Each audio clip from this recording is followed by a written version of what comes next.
Frank Gallo. We live here in Osprey Village here in Amelia Island. And this is a retirement home. In fact, we call it the home, whatever. My background is I was in the Navy, whatever, spent my whole life in the Navy. And the point is I grew up in an Italian home. Both my mother and father and my grandparents were all born in Italy. And they came over, you know, after the First War, about the time of the First World War. And we grew up watching things being cooked, you know. We didn't come from a wealthy family. We lived in East New York and Brooklyn. We were taught not to cook. We got to appreciate cooking. We didn't cook. The men didn't do much cooking. My mother and my grandmother did the cooking on both father's side and mother's side. That's who did the cooking. Now, what we're going to talk about today is a very basic, the basic sauce, a meatless marinara sauce. And by its very name tells you there's no meat in this thing. It has all kinds of uses for it. What we have here is the tomatoes. Over here is the olive oil. We have our garlic. I've actually peeled some garlic here, and I put a little bit of hot pepper. That's what this is right here. This is hot pepper. Now, I'm not making a hot sauce. This adds a little bit of flavor. I wouldn't put much of this stuff in there, but the point is, it's in there. And what I do with this stuff here, we end up putting it into this sauce. Now, what we have here to show you what this ingredient is, and I'm not pushing Hunt's products here. What we have here is whole plum tomatoes. Whole plum tomatoes. Now, you can get this can, it looks the same, and it'll say chopped, cubed, whatever. You can get all kinds of, we get this. My grandmother told me, she says, look, now this lady couldn't even speak, couldn't read or write in any language. She spoke Italian. And she would explain to me the fact that if you had a bunch of tomatoes, you were going to can or bottle them. What would you do? You'd have them laid out there. There would be some looking better than others. Now, some of them might have a chunk knocked out of it. Some might have gone a little bad and you cut a little bit of it off and throw it away. The point is the ones that are whole, they're the ones that would end up in a can that says whole plum tomatoes. It's the better tomato. Now, is that true what I just said? Who knows? But my grandmother says it's true, and I believe she's long since passed away. So anyhow, whole plum tomatoes. Don't get something, if you're going to get it, the brand is unimportant. There's some great brands around. But the point is, the whole thing is the whole plum tomato. And don't get things that have a lot of stuff in it. You're going to see in the market now, whether it's Hunt's or say, it'll say San Marzano style tomatoes.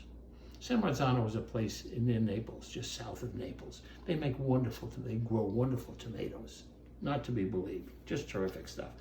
But you'll see on the can, it'll say, it already has in it garlic, oil, and basil. Now the basil doesn't bother me. It's the garlic and the oil, which we're going to do with fresh stuff, right? So the point is, no, the brand, a decent brand. The olive oil, pick a good brand of olive oil. This is a good brand. Berio, Bertolli's another good brand. Sasso is a good brand. Pick a good. There's one that some of the big box stores have under their own brand, which is really good olive oil. It's been graded. It's good stuff. So anyhow, pick a good olive oil. I use in my sauces olive oil, not extra virgin olive oil. Extra virgin is the first pressing, and you'll see it has a little green tint to it. We use, and my grandmother tells me, and my mother tells me, you use extra virgin on things that are going to be cold, salads, whatever. If you're going to cook with this stuff, fry with it, straight olive oil, straight olive oil. So what do we have here?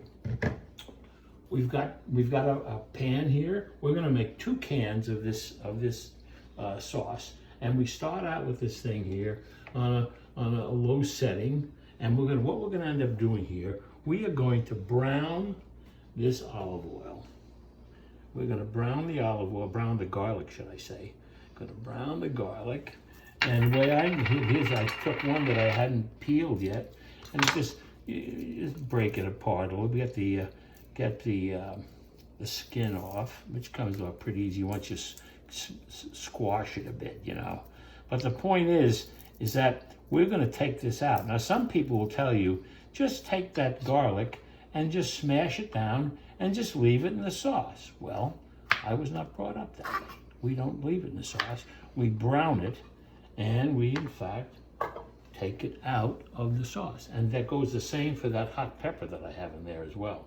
It comes out and we throw it away. The only trick here is do not think this is going to cook by itself, because it's not.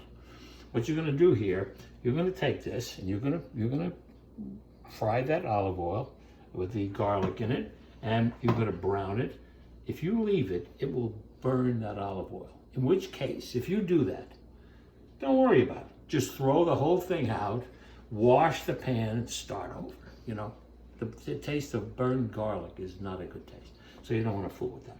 So anyhow, we got to give this a couple of minutes here just to heat up there, and we will, in fact, then we'll come back to this. Okay, we have now browned the garlic, and I was very careful, and I got it all out, and nothing burned, etc. Now, here are the tomatoes. I put them in here, the whole tomatoes. Now, I'm going to use this submersible blender. We're not going to blend this stuff. All you're trying to do is chop it up. You can do it with your hands. Just, in fact, sometimes it's really nice that way. But anyhow, I'm just going to, so I just break it up a little bit, so it's not any chunks in here. Some people will tell you to take out the seeds. I think it's a waste of effort and time.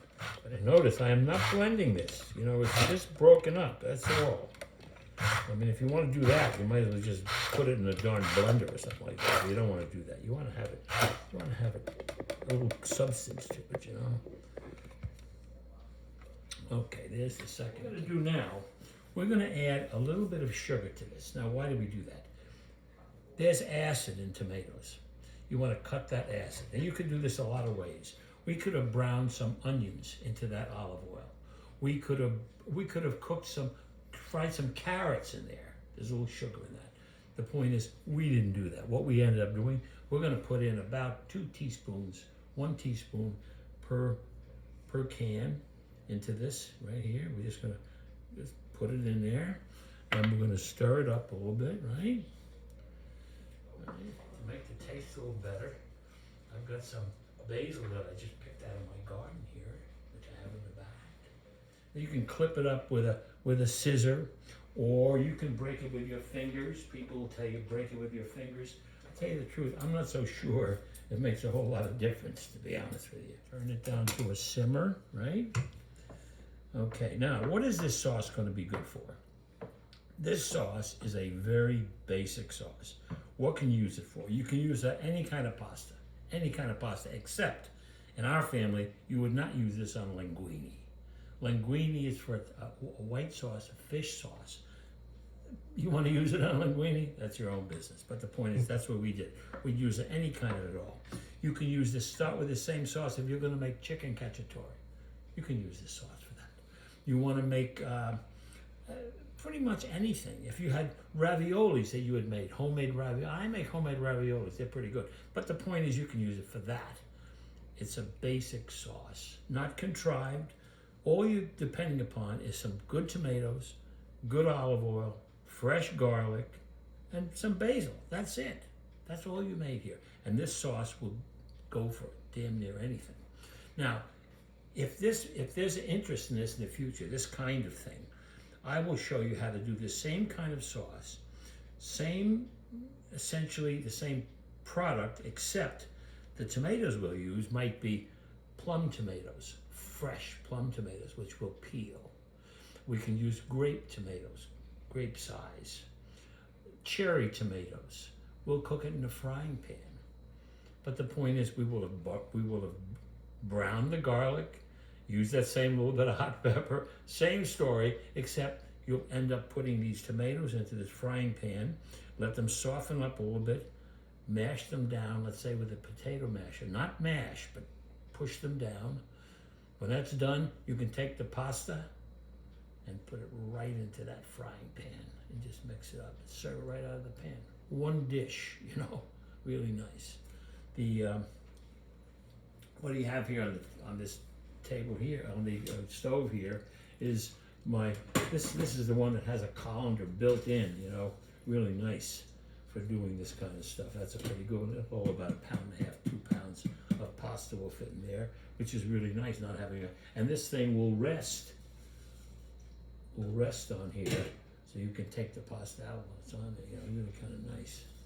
Another thing you ought to keep in mind, whenever you're cooking pasta, what you want to do, always take some of that pasta water right out of the water and keep it handy, because sometimes you got a dry dish, let's say, right, and you want to add a little bit of pasta water. Don't waste that water, and make sure, and I'm going to add that shortly, make sure when you're cooking your pasta, you want to make sure you put a lot of salt. They say it should be like the sea, you know, just like the sea. Whatever. Pasta is now done. We've now heated the sauce, which we allowed to cook for about an hour and 10 minutes or so, which is about right. You should not overcook this sauce. This is not the ragu who cooks for 4 and up. No, hour and 20 minutes max. That's it. The pasta is done with, these are penne, about 10, 11 minutes, and they're about 10, 11 minutes right about now. And this thing is ready to be served, okay? So we take this baby out of here, right?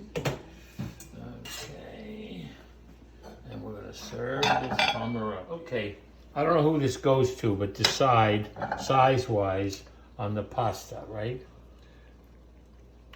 Come on, somebody come in here, grab this first.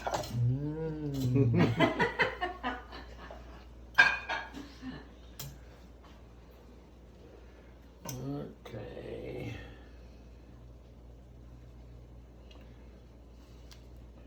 Okay, 2. Okay.